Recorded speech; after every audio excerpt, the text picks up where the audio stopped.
Woke atheist journalist mocks God in front of Morgan Freeman. Instantly regrets it.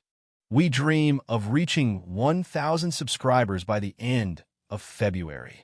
Subscribe to the channel and be part of this dream too. The bustling newsroom of the Truth Post was a microcosm of modern progressive journalism. Sharp minds, biting opinions, and an unrelenting pursuit of what they deemed enlightened thought. Among them, Liam Carter stood as a beacon of the new age. Tall, confident, and ever armed with a smirk that danced between intelligence and arrogance, he had built his career dismantling traditions, particularly those tied to faith. To him, religion was a relic of the past, a crutch for the weak-minded. His columns were viral sensations, laced with mockery, yet lauded for their wit and audacity. And now, seated under the bright studio lights of the Evening Exchange, he was poised to take on one of Hollywood's most revered figures, Morgan Freeman. The legendary actor, known not only for his cinematic brilliance, but for his deep, resonant voice that often narrated the divine, had agreed to an interview. It was supposed to be a simple discussion about his career, but Liam had other plans. He intended to make a statement, bold, unapologetic, and, in his mind, undeniable. The interview began pleasantly enough, with Freeman reflecting on his storied career, sharing insights on the power of storytelling and the human condition. But Liam, impatient with the formalities, leaned forward, his blue eyes gleaming with mischief. "Mr. Freeman," he began, "you've played God on screen, narrated documentaries about the divine, and yet, in reality, you seem like a man of reason. So tell me, do you really believe in God? Or is it just another role for you?" A murmur rippled through the production crew, a subtle shift in energy. Freeman, ever composed, gave a soft chuckle. "That's an interesting question, Liam," he said, his voice smooth as aged bourbon. "But I suppose the real question is, what do you believe?" The counter caught Liam off guard, but he recovered quickly, grinning. "I believe in facts, Mr. Freeman. Science, logic, not some invisible man in the sky dictating fate." He paused, waiting for applause that never came. The audience remained still, listening. He decided to push further. "In fact," he continued, "I'd argue that believing in God is one of the biggest illusions mankind has ever clung to. A comforting fairy tale." He leaned back, satisfied. This was the moment they'd clip, the moment that would go viral. Freeman studied him, not with offense, but with an unsettling patience, as if he were watching a child boast about knowledge he did not yet possess. "That's a strong opinion," he said, folding his hands. "But let me ask you something. Have you ever truly sought the answer? Or have you only looked where you wanted to?" Liam scoffed. "I've looked everywhere," he declared, "and all I've found is a universe that operates without divine intervention." Freeman nodded slowly. "You remind me of a man I once met," he said. "A skeptic, much like you. He thought he had all the answers. But the thing about truth, Liam, is that it often reveals itself when we least expect it. And sometimes it humbles us in ways we never saw coming." The words lingered, their weight settling in the room. But Liam, ever the performer, waved it off with a chuckle. "Well, I suppose I'll be waiting for my grand moment of revelation then." He turned back to the cameras, flashing his trademark grin. "Until then, I'll stick to reality." The interview wrapped, and Liam left the set feeling victorious. He had done what he came to do: challenge faith, rattle the old ways, and remind the world that intelligence trumped belief. What he didn't realize was that his challenge had been heard, and the answer was coming. The night air was crisp as Liam Carter exited the studio, his mind still buzzing from the interview. He checked his phone, already seeing the buzz online. Clips of his confident takedown of faith circulating, fans praising his boldness. "Brilliant, Carter. Another intellectual victory." One comment read. Another, "Freeman's wisdom is great, but let's be real. Faith is outdated." Liam smirked, slipping his phone into his pocket. He had won, just as he knew he would. With a sense of satisfaction, he hailed a cab and directed the driver to his high-rise apartment in Manhattan, a sleek, modern space that reflected the man he had become: sharp, sophisticated, and unapologetically independent. As the city lights flickered past the window, he felt untouchable. Yet, As the taxi approached his street, a strange sensation settled over him, like an unseen weight pressing against his chest. It was subtle, but unnerving, like an instinctual whisper warning of something unseen. He shook it off. Just the high of victory fading, he thought. The elevator ride up was eerily silent, save for the soft hum of its mechanics. As he stepped into his apartment, he flicked on the lights, and immediately a shiver ran down his spine. Something felt wrong. The air was too still, the ambience somehow altered. His furniture was untouched, the cityscape view unchanged, but there was an inexplicable shift in the atmosphere. He moved cautiously through the space, scanning for anything amiss. Get a grip, Carter, he told himself, rubbing his temples. He chalked it up to exhaustion and poured himself a drink, heading to the floor-to-ceiling window to admire the city that never slept. He raised his glass in a silent toast to his success, until his eyes caught something that made his blood run cold. Reflected in the glass, standing just behind him, was a figure. Liam spun around, his heart slamming into his ribs, but there was no one there. His breath came shallow, pulse hammering in his ears. He scanned the room, empty. His hand tightened around the glass, his mind racing. Did I just imagine that? He turned back to the window, his own reflection staring back at him, alone. Yet the unease did not fade. He downed his drink in one gulp and set the glass aside, shaking his head. I need sleep. But as he moved to switch off the lights, something whispered through the air. A sound so faint, so ethereal, that it barely registered as a voice. Are you sure? Liam froze. The room was silent, but the words echoed in his mind. He turned sharply, every muscle in his body tense, scanning for the source. Nothing. A chill ran down his spine, a stark contrast to the warmth of the apartment. He swallowed hard, his mouth suddenly dry. It had to be his imagination, just residual adrenaline. He shook his head and forced himself towards the bedroom. Yet, as he climbed into bed and closed his eyes, the question lingered in the air, weaving itself into the fabric of his thoughts. Are you sure? Sleep did not come easily that night. Liam woke up with a start, his breath ragged, his sheets damp with sweat. The city outside remained the same, blaring horns, neon lights flickering in the distance, but something inside him felt altered. He had dreamt of nothing, yet the weight of an unseen presence still pressed against him, lingering like an unshakable shadow.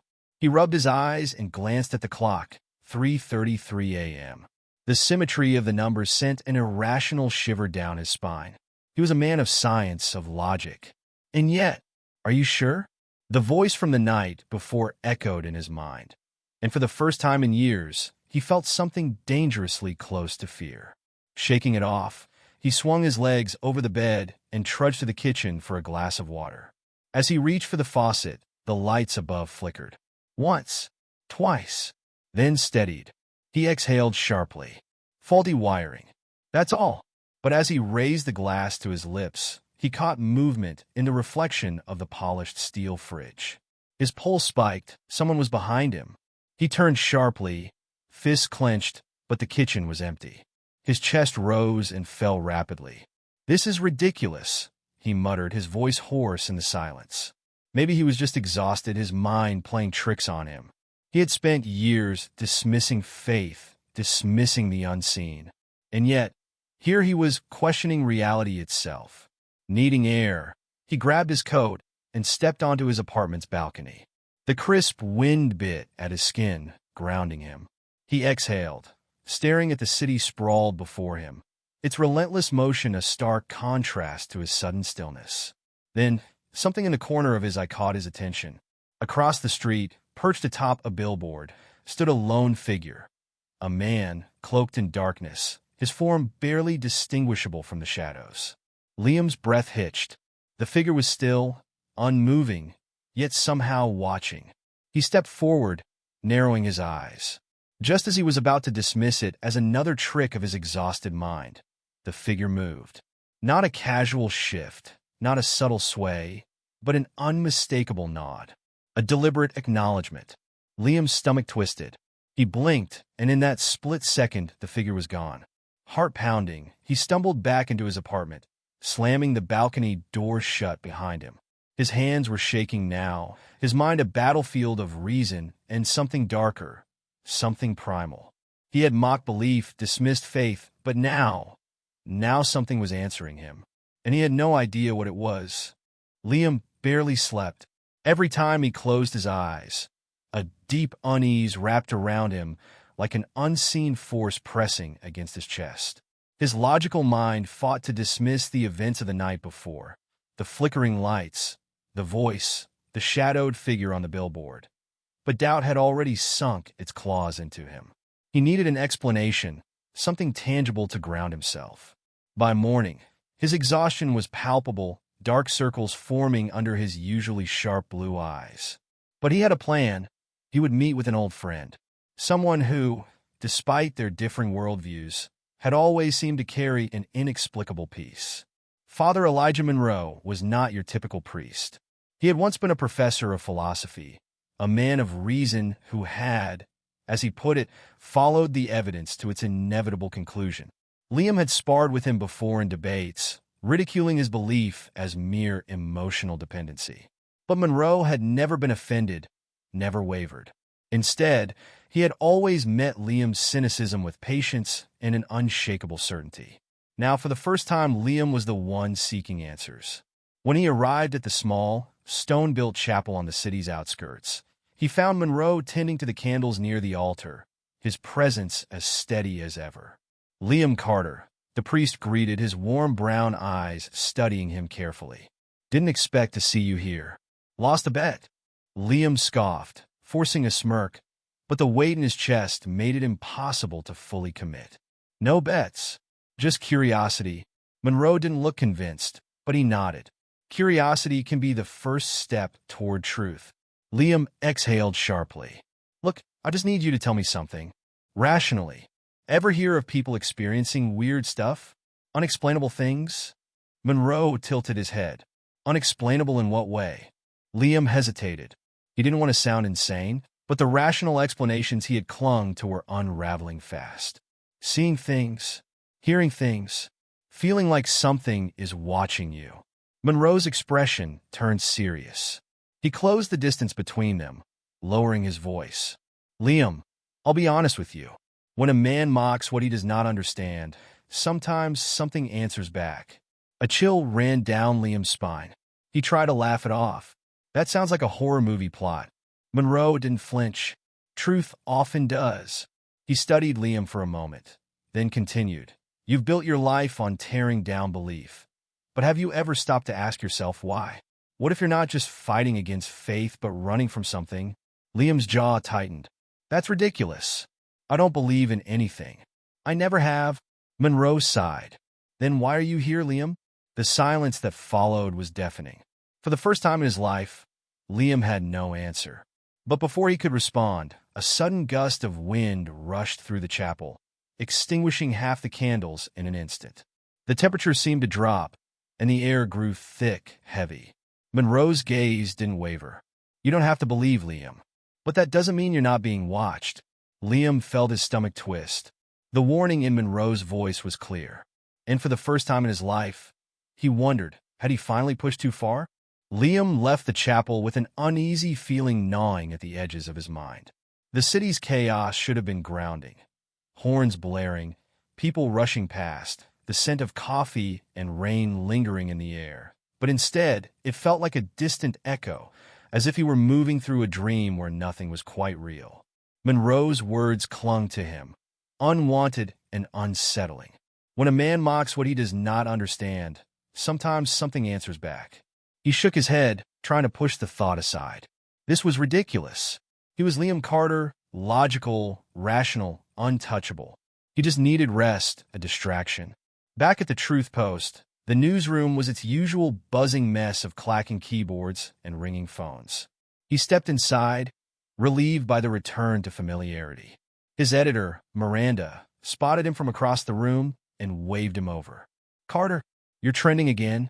She smirked, tapping her screen where clips of his interview with Morgan Freeman were plastered across social media. "You've pissed off the usual crowd, but your audience loves it." You're already booked for 3 more interviews this week. Liam forced a smirk, but something inside him twisted. Booked for more? A part of him hesitated at the thought of stepping in front of another camera, but that was absurd. He thrived on this, didn't he? He slid into his desk, booting up his computer, but the moment the screen came to life, his stomach dropped. His social media feed was normal, people arguing, praising, debating his stance, but mixed between the comments were messages that made his blood run cold. Are you sure? It was the same question, repeated over and over. Dozens of accounts, all different, all posting the same thing. His fingers hovered over the keyboard. His mind raced to a logical explanation. Bots? A coordinated prank? Maybe some religious group trying to scare him? He clicked on one of the profiles. It had no picture, no followers, just the one message. Are you sure? The newsroom suddenly felt stifling, the walls closing in. His pulse quickened. Before he could process what was happening, a loud crash echoed through the office. Everyone turned as a row of ceiling lights flickered wildly before bursting in a shower of sparks. A woman screamed. The newsroom plunged into chaos as people scrambled to avoid the falling glass. Liam stood frozen, his heart hammering. The destruction had started right above his desk. A cold sweat formed on his back. Coincidence? It had to be. But then he noticed his screen flickering, the messages multiplying on his feed. Hundreds now. Are you sure? Are you sure? Are you sure? Over and over, filling the screen until the monitor glitched and went black. His breath came in ragged gasps. This wasn't a joke. It wasn't bots. Something was happening. And for the first time in his life, Liam Carter, the man who mocked faith, who laughed at the unseen, felt real, undeniable fear. Liam rushed out of the newsroom, his heart pounding against his ribs. The shouts of his co-workers, the flickering screens, the acrid smell of burning wires. It all felt distant, muffled, like he was moving through thick fog. His rational mind was scrambling for an explanation, but deep inside he knew. This is not normal. He needed air. He pushed through the heavy glass doors of the Truth Post and stepped onto the bustling Manhattan street. But the chaos in his mind did not subside. He reached for his phone, intending to call Monroe. Despite himself, despite everything, but the screen was still black. No power, no response. He cursed under his breath. Then the air around him shifted. It was subtle at first, like a change in pressure before a storm. The city noise dulled, as if the world had been wrapped in cotton. The pedestrians moved in slow motion, their faces blurred, distant. A chill slithered down Liam's spine. He turned sharply, and there across the street stood him, the figure from the billboard. Except now he was closer. A man in a perfectly tailored black suit, standing impossibly still amid the rush of traffic. He was tall, his face obscured by shadow, but Liam could feel his gaze. It pinned him in place, sent ice crawling through his veins. Then, slowly, methodically, the man raised his hand and beckoned. Liam's breath hitched. Every instinct screamed at him to turn, to run. But his feet remained rooted. Who is he? What does he want? And then the man spoke. Not aloud, not in the noise of the street, but inside Liam's mind. You asked for answers. Liam flinched, a sharp pain lancing through his skull. The voice was deep, smooth, too smooth, like polished obsidian. Come and see. And just like that, the pressure lifted. The sounds of the city snapped back into place. Horns blaring, people shouting, footsteps pounding the pavement. Liam gasped, his body jolting back to life. He blinked. The man was gone. Liam staggered backward, his breath ragged. He had to get out of here. He didn't know where, didn't care. He just needed to move. But as he turned, his phone buzzed in his dead pocket. With shaking hands, he pulled it out. The screen was still black, but a single message had appeared in white text. 7 p.m. The Met Cloisters. Don't be late. Liam's stomach twisted. He didn't know how, he didn't know why, but he knew one thing for certain. He had just been invited. Iam spent the rest of the day in a fog, pacing his apartment, his mind a battlefield of logic and fear. The invitation, or command, lingered in his thoughts like a brand seared into his consciousness. 7 p.m. The Met Cloisters, a museum, Of all places. Why there? Why him? He should ignore it, dismiss it as a prank, a trick of his own exhausted mind. But deep inside, he knew this was no coincidence. Something was pulling him toward that place. As the sun dipped below the horizon, Liam found himself behind the wheel of his car, knuckles white against the steering wheel. He didn't remember deciding to go. He had just ended up here, as if unseen strings had tugged him forward. The drive through Manhattan was suffocating, cars honking, people moving in chaotic swarms. But as he neared the cloisters, everything grew eerily still. The museum sat atop a hill, an isolated medieval fortress overlooking the Hudson River, its stone walls bathed in the dim glow of streetlights. The moment he stepped out of the car, a chill wrapped around him. The doors were open. Liam hesitated. The museum should be closed. It was past visiting hours. But something stronger than fear, pushed him forward.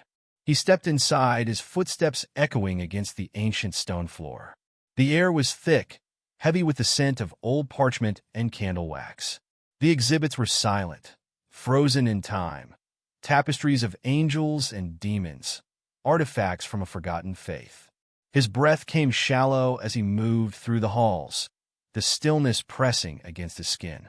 And then he saw him, the man in black, standing in the center of the grand chamber, framed by an arched window, moonlight casting a long shadow behind him. "You came," the man said, his voice smooth as glass. Liam swallowed hard. "Who are you?" The man smiled. "You already know." Liam's hands clenched into fists. "What do you want from me?" The man tilted his head slightly. "It's not about what I want. It's about what you challenged." Liam's stomach twisted. The interview. His mockery. His arrogance. "You asked for proof," the man continued, stepping forward. "And now you're going to get it." Liam felt the temperature drop, the weight in the air growing unbearable. The tapestries on the walls seemed to shift, the painted eyes of saints and martyrs following him. A deep pressure built in his skull, as if something unseen was pressing into his mind. Then the lights flickered, and everything went dark.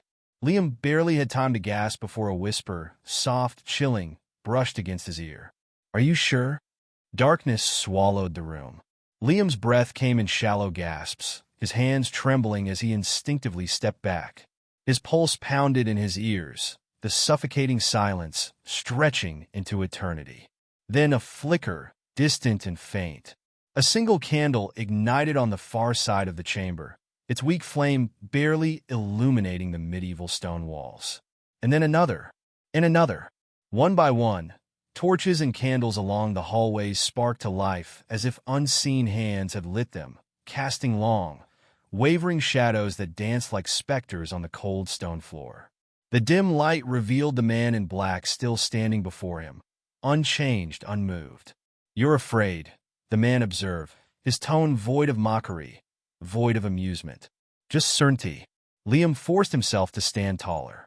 "I'm not afraid," he lied. The man stepped closer, his polished shoes clicking softly against the floor. "You should be." Liam swallowed hard, his throat dry. "What is this?" he demanded, trying to anchor himself in logic, in reason. Some kind of elaborate illusion? A trick? Did Freeman set this up to scare me? The man gave a small chuckle. "Morgan Freeman is a man of wisdom, but he is not the one you should be worried about." His voice was even, steady. "You asked for proof, Liam. You mock what you do not understand, but tonight, you will see." Liam wanted to laugh it off, wanted to call this insane. But then the air around him shifted. The candles flickered violently as an unseen force swept through the room. A deep vibration hummed beneath his feet, rattling the very foundation of the building. A gust of wind, impossible inside the sealed stone walls, whipped around him, cold and sharp as steel. Liam stumbled backward, his heart slamming against his ribs. And then he saw it. At first, it was nothing more than a distortion, a warping of the air, like heat rising from asphalt.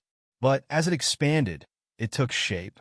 A shadow darker than the blackest night unfurled itself, coiling into existence, stretching across the chamber like ink spilling in water. It had no form, yet it moved. It had no face, yet it watched. Liam couldn't breathe. He had spent years denying the unseen, but now it was right in front of him, and it was looking at him. The man in black stood beside it, unshaken. "Tell me, Liam," he murmured. "Are you still sure?" Liam's body refused to move, every nerve screaming for him to run. His voice barely came out. "Well, what is that?" The man smiled faintly. "The consequence of arrogance." The shadow pulsed, its presence pressing against Liam's chest, suffocating. He dropped to his knees, his vision blurring as the force bore down on him. Images flashed in his mind. Memories, regrets, the weight of every careless word he had ever spoken, every belief he had mocked. He had always thought himself untouchable, above faith, above consequence. But now, confronted with the very thing he had denied, he realized the horrifying truth. He had never been in control. The pressure grew unbearable, his body shaking violently. His vision darkened, his mind teetering on the edge of collapse. And then, a whisper, not from the shadow, not from the man in black, but from something else. Something greater. "Call out." Liam's lips parted, but no words came. "Call out." The weight on his chest crushed him, forcing him further to the ground. He couldn't think, couldn't breathe. But in that moment, with the last fragments of his consciousness slipping, he did the one thing he had sworn he never would. He prayed, not with words, not with reason, but with the raw desperation of a man who had finally understood his own insignificance. And the moment his heart surrendered, light, blinding, all-consuming light erupted from nowhere, shattering the darkness, flooding the chamber with a force so powerful it sent the shadow recoiling. Liam gasped as warmth enveloped him, the suffocating weight vanishing in an instant. The torches flared brighter, the air became still. The shadow was gone. Liam collapsed onto the cold stone floor, his body shaking, his mind reeling. The man in black still stood there, his expression unreadable. "You wanted proof," he murmured. "Now you have it." Liam looked up, his breath ragged. He had spent his entire life believing in nothing. But now he knew. Something had been watching all along, and it had just saved him. Liam lay on the cold stone floor of the cloisters, his body trembling, his breath uneven. His entire life had been built on the foundation of logic, of reason. Yet reason had abandoned him tonight. He had just witnessed something beyond explanation, beyond science, beyond the comfortable barriers he had spent years constructing. The man in black remained standing in the dim torchlight, watching him with that same unnerving patience. "You asked for proof," he said again, his voice a quiet echo in the still chamber. "Now you understand." Liam's throat was dry. He forced himself to sit up, his mind reeling. "Well, what was that?" His voice was hoarse, weak. The man stepped forward, his polished shoes clicking softly against the stone floor. "That," he said, "was the darkness you invited." Liam's breath hitched. "I didn't invite anything," he shot back, though his voice lacked conviction. The man arched an eyebrow. "Didn't you?" His gaze bore into Liam. "You mocked. You provoked. You challenged. But faith, Liam, is not a game. And whether you believe or not, something always listens." Liam felt his pulse pound in his temples. He had always dismissed faith as a crutch, something people use to soothe themselves from the hard truths of reality. But tonight, reality had shattered before him. His beliefs had been gutted, torn open like an old wound. He looked down at his hands, steady, yet feeling foreign, like they belonged to someone else now. The man crouched to his level, his expression unreadable. "You've been given something rare, Liam," he said softly, "a glimpse beyond the veil. But what you do with it, that is still your choice." Liam swallowed hard, his throat burning with unsaid words. He wanted to deny it. He wanted to explain it away. But the memory of that suffocating darkness, of the overwhelming force that had saved him, it was seared into his soul. He lifted his gaze. "Who are you?" The man smiled faintly. "A messenger." Liam's jaw clenched. "A messenger of what?" The man stood, adjusting his suit. "That is not for me to answer." He turned toward the grand archway leading out of the chamber. "But you will find out soon enough." Liam hesitated before pushing himself to his feet, his legs weak beneath him. "Wait," he called out. "Is this over?" The man paused at the threshold, then turned his head just slightly. "No, Liam." His voice was almost gentle. "This is just the beginning." And with that, he stepped into the shadows and was gone. Liam stood there, his body still trembling, the coldness of the stone beneath him grounding him in the surreal reality of what had just happened. He had spent his entire life running from the idea of faith. But faith had just come for him, and it wasn't letting go. Liam left the cloisters in a daze, his body moving on autopilot while his mind struggled to catch up. The city outside was unchanged, bright lights, restless crowds, the ceaseless pulse of New York life. Yet to him everything felt different. "I shouldn't be here right now.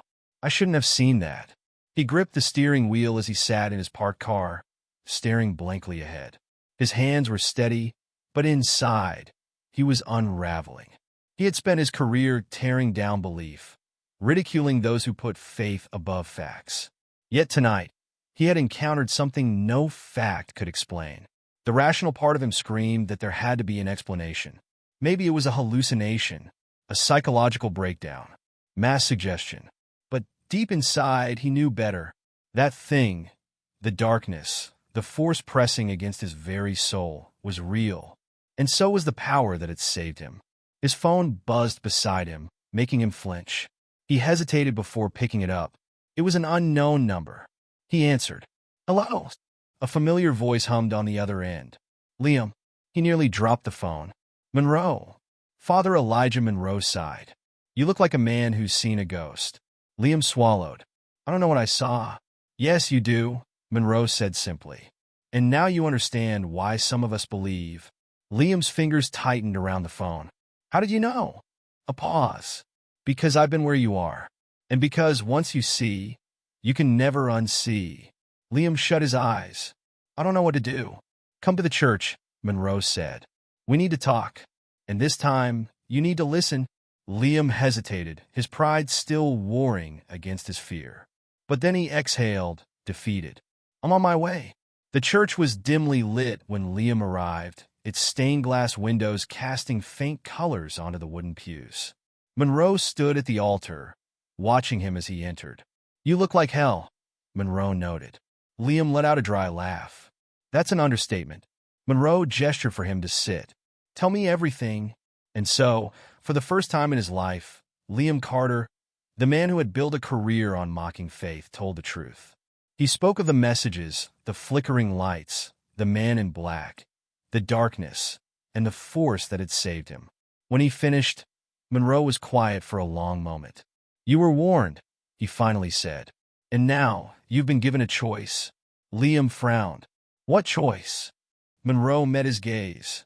"To continue living as if nothing happened, or to accept that your world has changed." Liam exhaled sharply. "You mean to believe?" Monroe nodded. "It's not about blind faith, Liam. It's about truth. You asked for proof, and now you have it. But knowledge comes with responsibility." Liam ran a hand through his hair. "And if I ignore it?" Monroe's expression darkened. "Then you open the door for something worse." A chill ran through Liam. He had mocked the unknown, and now the unknown had responded. And he wasn't sure if he'd survive what came next. Liam sat in the dimly lit church, Monroe's words heavy in the air. "Then you open the door for something worse." He wanted to push back, to argue, but the weight in his chest told him Monroe was right. "What happens now?" Liam asked, his voice quieter than he intended. Monroe studied him. "That depends on you." Liam let out a bitter laugh. "I don't even know what I believe anymore." Monroe leaned forward. "You don't have to understand everything right now. But know this. When you mock things beyond your comprehension, you invite them.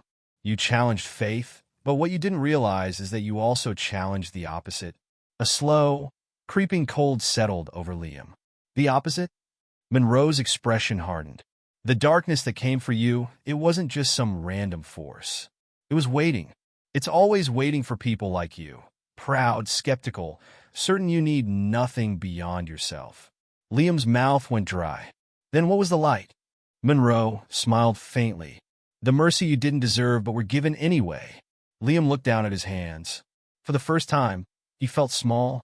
He had always prided himself on being in control, on being untouchable.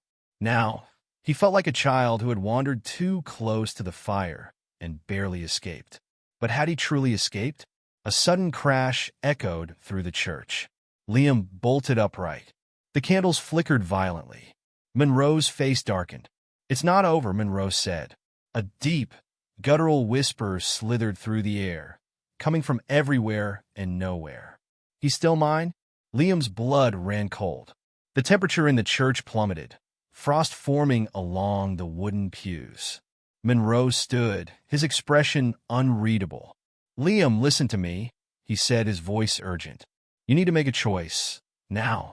Liam's heartbeat pounded in his ears. Then, the doors of the church slammed open, and the shadow stepped inside. The darkness unfurled like living smoke, tendrils stretching toward Liam. His entire body locked up, terror rooting him in place. The very presence of it pressed against him like an unbearable weight, suffocating, consuming. "You mocked me?" The voice was inside his head, colder than death itself. "You belong to me," Liam gasped, stumbling backward. Monroe stepped between them. "No," he said firmly, his voice steady. "He doesn't." The shadow recoiled slightly, as if burned. But it didn't retreat. Instead, it laughed. A hollow, empty sound that chilled Liam's very soul. "He doesn't believe?" Monroe turned to Liam, eyes sharp. "That's the only thing keeping it here," he said. "You need to say it, Liam." Liam shook his head violently. "Say what?" His voice cracked. "I don't." The shadow lunged. Pain. It wasn't physical, but it was inside him, pulling, clawing at his very essence. Liam dropped to his knees, clutching his chest. Images flooded his mind. Every mocking article, every debate where he sneered at faith, every arrogant thought where he believed himself above it all. The shadow whispered again. "You don't belong to him. You belong to me." A scream built in Liam's throat. He was slipping, falling, being taken. Then Monroe's voice cut through the agony. "Call out!" Liam gasped for air. His vision was blurring. "He won't save you." The shadow's voice dripped with malice. "You never believed." Tears blurred Liam's vision. He hadn't believed. Not once. But he wanted to now. More than anything. With the last strength he had, Liam forced the words past his lips. "God help me." The moment the words left him, the entire church shook. A deafening crack split through the air as a blinding, golden light erupted from nowhere, slamming into the darkness like a thunderclap. The shadow shrieked, recoiling violently, its tendrils writhing in agony. The force lifted Liam from the ground, warmth flooding through him, driving out every inch of the suffocating cold. The light expanded, devouring the darkness until there was nothing left but silence. Liam collapsed, gasping for breath. It was over. The shadow was gone. He was free. Liam lay on the cold church floor, his chest rising and falling in shallow gasps.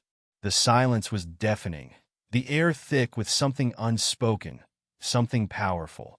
Slowly, he turned his head, his vision swimming as he saw Monroe standing over him. The priest's face was calm, yet his eyes held something deeper, understanding, relief, and something else. Reverence. Liam forced himself upright, every muscle in his body aching. His hands trembled, his mind reeling. "It's gone," he whispered, his voice barely audible. Monroe nodded. "Yes." Liam swallowed hard. He had spent his life demanding proof, mocking belief, tearing down faith with cold, calculated reason. And yet, when the moment had come, when he had been claimed by the darkness, logic had failed him. It wasn't intellect that had saved him. It was surrender. He had called out, and something had answered. The weight in his chest lifted, replaced by something unfamiliar, peace.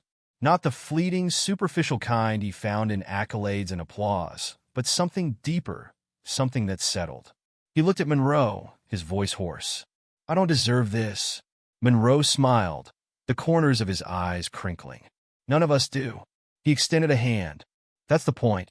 Liam hesitated, then reached for it. The moment their hands clasped, It felt as though something clicked into place, as though he was finally standing on solid ground for the first time in his life. The following morning, Liam Carter did something he never thought he would do. He walked away. Away from the newsroom, from the life he had built on arrogance and certainty. He submitted his resignation at the Truth Post without hesitation, ignoring the shock on Miranda's face. "Carter, what the hell are you talking about?" she demanded. "You are this paper. You're at the peak of your career."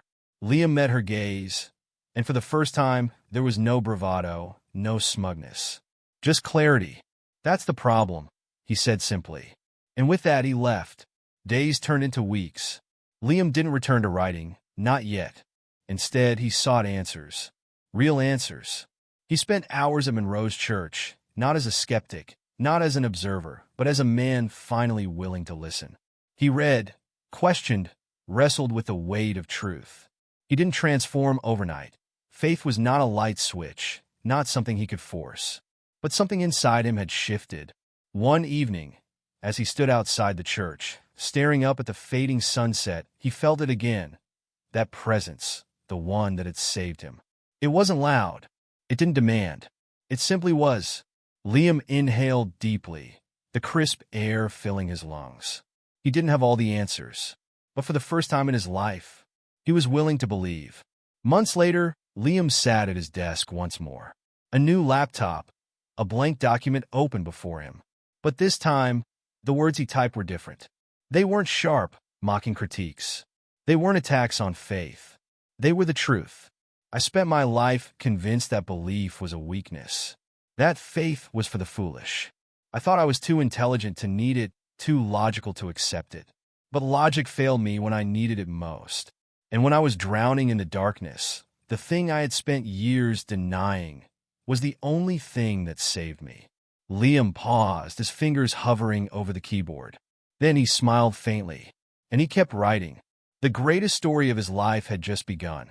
If you made it this far, comment where you're watching from, and let us know if the story of justice moved you.